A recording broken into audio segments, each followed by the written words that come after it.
Моника,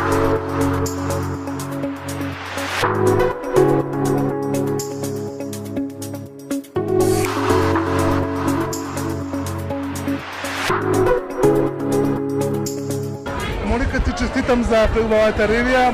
Кажи ми од каде инспирација за волкувави цртежи? Зоки, не знам дали знаеш, но мислам дека кога го работев проектот на Тоше, се сретнавме тогаш, кога ги работев цртаните маички со ликот на Тоше. Инаку мојата галерија пусти веќе 3 години, ова е 4-та година. И ова е мојата втора самостојна изложба со уметнички слики и за прв пат ваква модна ревија со поддршка од многу учесници, многу спонзори што стојат позади мене. Колку време ти треба да нацрташ фустан?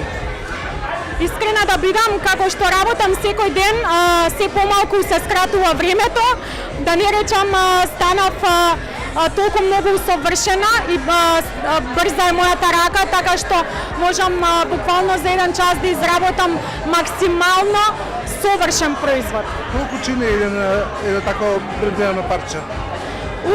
Не ми сакала, бидејќи се работи нели за уникатни парчиња, да кажам цени, бидејќи цените се сите Ова е твој дизајн? Да.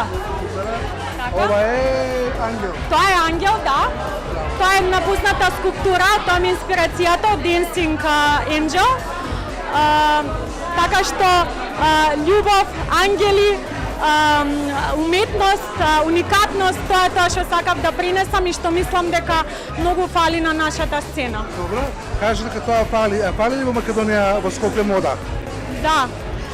Искрено многу фали, но пак ќе ти кажам дека јас направив едно поврзување на уметноста и модата. Со тоа што мислам дека сум една од првите што цртана облека во Македонија. Овој пат и прва и на светски рамки, еве со сигурност кажувам дека нема ни еден светски дизајнер што има насликано костими за капење. Вакви уникатни, рачно, не принтови. Да, ти благодарам, ти благодарам. Јас сум Моника Блажевска, а вие гледате ексклузив на 1 ТВ.